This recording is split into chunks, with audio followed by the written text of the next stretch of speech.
What's up, everyone? It's me, Andy, and this is kind of gonna be a game review, but it's a game review where I told you my review in the title of the video, and now you're gonna watch me like nerd out over a game for the next however long I talk. Um, I want to talk today about Blueprints. It is a game that caught me completely off guard, and I think has quickly become one of my favorite games of all time. It is an absolute masterclass in so many different areas, and I really think you should play it. So I'm going to do this review. I'm going to talk about this game and why I love it so much, and I'm going to play some footage from the game over me talking so you're not just staring at me the whole time. But I'm specifically using like a brand new run of the game because I really want you to play this game. I'm going to try to avoid spoilers as much as possible, but I'm like, stuff I show in the video footage you will see on screen will be things you can come across very early in the game, and I just don't want to give too much away, you know? So without further ado, let's talk about Blueprints. If you haven't heard of it, Blueprints is a new roguelike game where you play as a boy, a young lad. I don't actually know how old off the top of my head. Maybe you learned that at some point. I don't know. I have quote unquote beaten this game, but I've not beaten it, and I'll talk about what that means later. But the point is, your great uncle has passed away, and in his will, he has gifted you his mansion, his estate, called Mount Holly.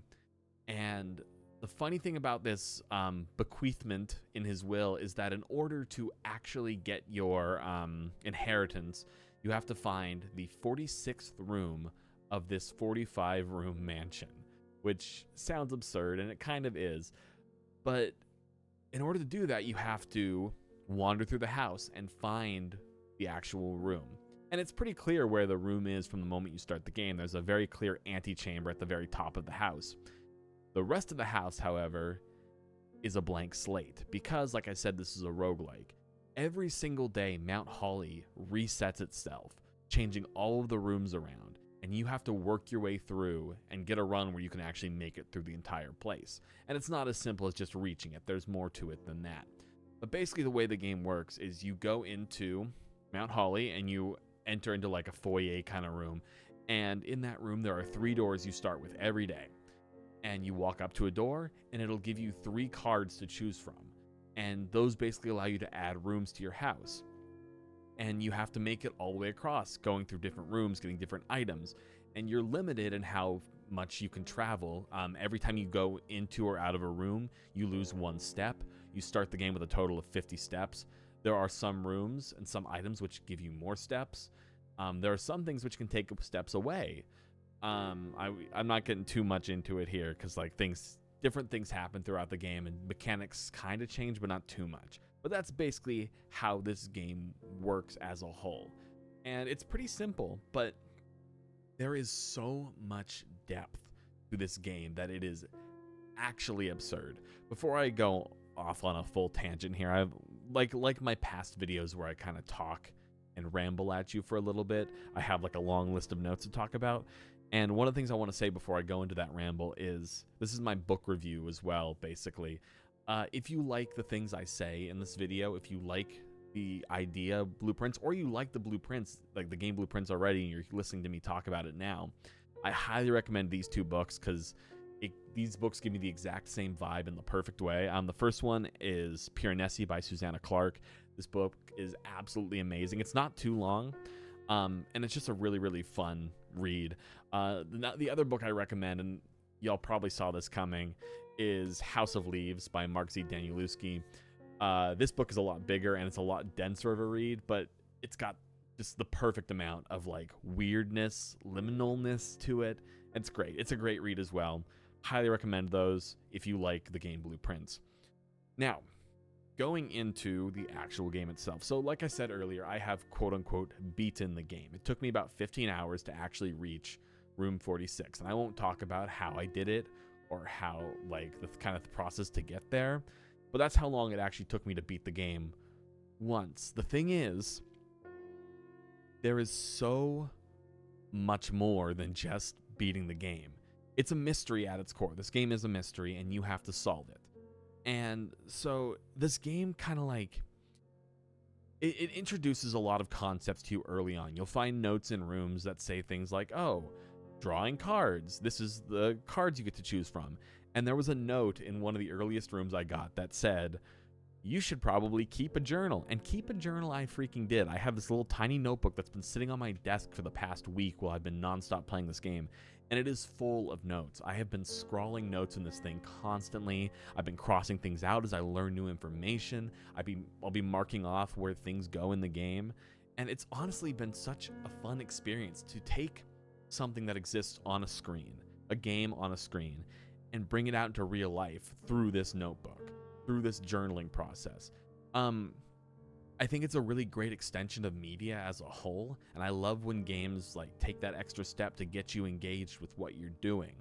There's a lot of book reviews in here. There's another book I love from my childhood called Skeleton Creek, which is it's like a horror novel. It's like a teenage horror novel, and it's written like a journal, but every once in a while you'll be given a code, and you have to go to a website and put the code in, and it shows you a video. And it's like that extension of media adds so much engagement. And so you're not even required to keep a journal for this game, but keeping a journal, I think, has made the game so much better for me, at least as a player. Another great thing about the way this game is set up, in my mind, is it's a roguelike. You're supposed to play the game over and over again, you know? And unlike a game like Binding of Isaac or Enter the Gungeon or any of those other action roguelikes, there's no enemies here. The only enemy is your brain and putting the rooms in the right places, and RNG, of course, because every game has some RNG to make it interesting. It wouldn't be nearly as hard if it was different. But in this game's design, failure is okay because every single day you're learning new things. And it is almost like a roguelike combined with a game like Outer Wilds, where you're like, it's what's the term? A Metroidvania, where you play the game and as you learn new things, you unlock new things. It's not unlocking new abilities, it is unlocking new knowledge. And that's where the notebook comes in handy and all that. And so even when you're failing in this game, you're still making progress. You might make it through, the game works in quote unquote ranks, where there's it's 45 rooms, it's a 5 across grid going up to rank 9. Basically, as you work in ranks, you might wall yourself off from progress around rank 5 or rank 6. You have no way to go forwards. But within those rooms you have placed, there is so much knowledge to help you learn new things. And so it's like you might reach a point in the game where you know for a matter of fact that you are going to fail. You have fucked up, you are done. There is no progressing forwards. But it's totally okay because you've learned new knowledge. You've written new things in your notebook. And a great example of this is in my very first run, the first note I wrote in my notebook. I'm not going to tell you what it was. I was streaming this when it happened. But the first note I wrote in my notebook, I played the entire game and that note meant nothing to me. It didn't go anywhere. It didn't solve any puzzle. Then immediately, my first run after beating the game, after reaching room 46 for the first time, the puzzle finally appeared for me. It was a new room that I had just never gotten before, and the puzzle was right there, and I knew immediately how to solve it because I had the answer written the entire time. And it felt so satisfying to finally say, holy shit, like, this was a thing that I wrote down 15 hours ago, and it didn't mean anything to the main progress of the story. It meant nothing. It could have meant nothing at all, but it at the end of the day, it like helped me reach where I needed to be, and I think that was like a really cool aha moment for me. It basically, to a certain extent, also makes failure feel kind of good in along those same lines of like, even if you're not going to beat the game, you're still progressing. You still feel like you accomplished something, you know? And so there have been times where I'll be doing a run and I know there's no way I'm going to complete the game. I have like walled myself off, or I can't access something that I need to complete the actual process. So what I'll do is I'll go out of my way to look for things I haven't done before, find new things, explore. It almost feels too like a dungeon crawler where you're exploring all these different rooms and learning new things. And the rooms themselves, so there's a ton of base rooms in the game. There are bedrooms, there are hallways, there are different like special tiles. Those rooms themselves all stay the same. Sometimes specific items will like appear in a room that it wasn't there before, and that's just how they like spread things out in the game, and that's fine. But like the notes and the context you get from every room stays the same every time. So you know that you're gonna like get the same knowledge. So it's okay to like start placing tiles and exploring new things because you'll get the new pieces of knowledge throughout the game. And let's see here.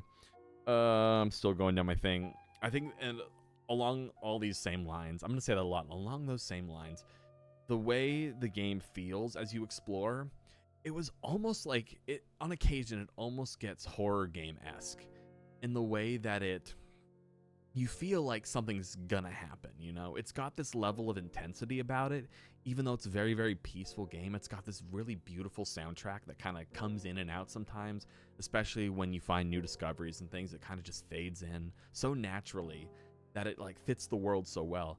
I think one of the best ways to describe this game is kind of like a liminal space, and that you feel like, sorry, my cat just jumped on me and made me jump if the camera's even showing at this point.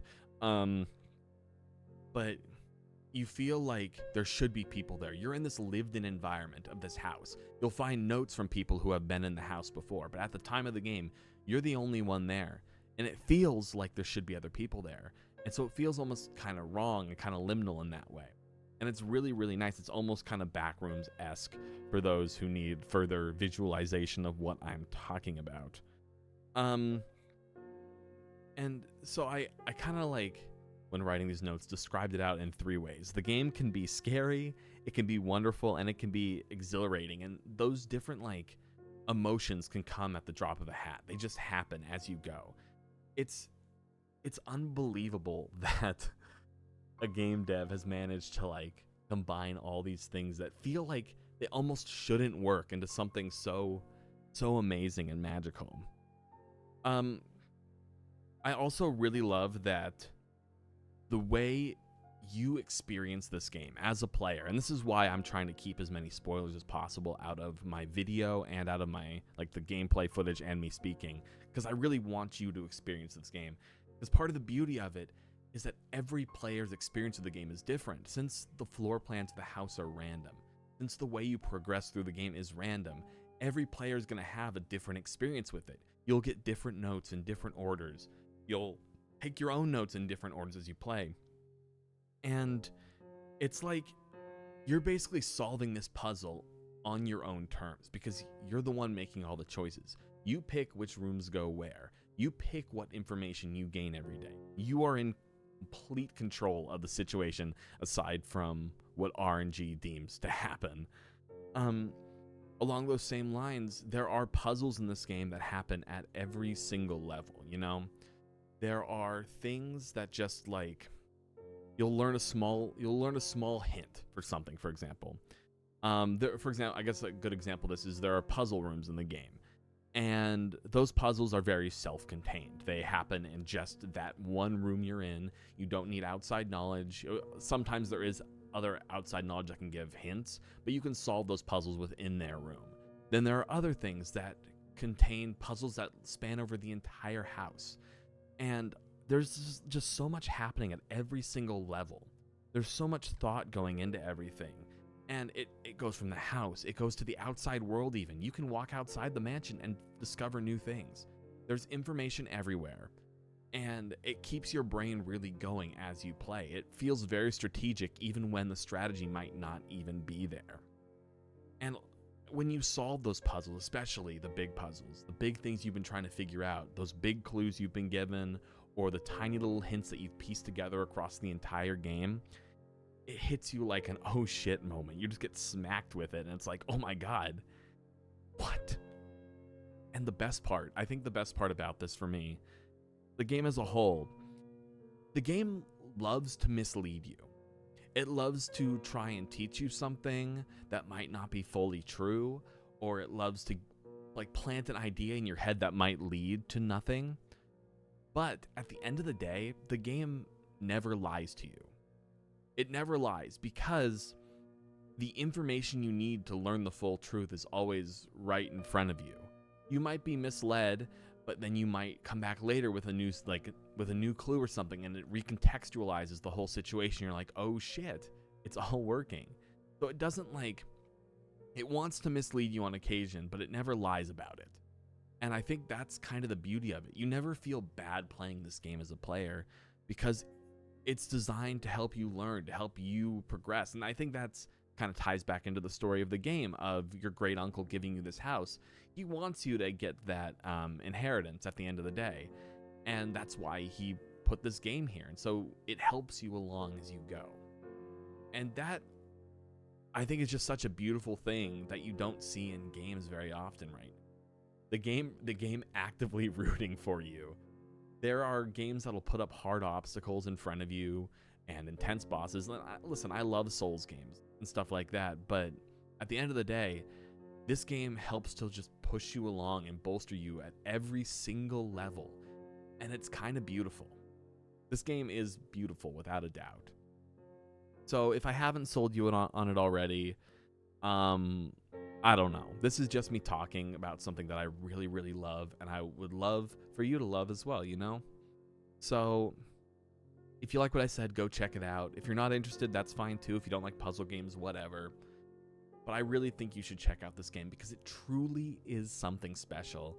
And I think it's the dev's first game. I'd have to look into that. I don't know for sure. But it's kind of a miracle that it all works. So please go check out Blueprints. It's amazing. There'll be a link in the description beneath me.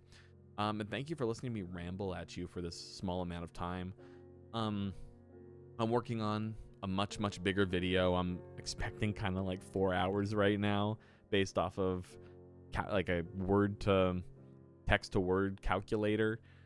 We'll see what happens, but I'm working on that. This is just kind of a little filler thing I wanted to do because I'm loving this game and I want to share that all with you. So once again, thank you for watching. If you want to find me, I stream a couple times a week over at twitch.tv/AndiDoesThings. I also make music in my free time. Go check that out. I don't know. It's all linked beneath me. It doesn't matter.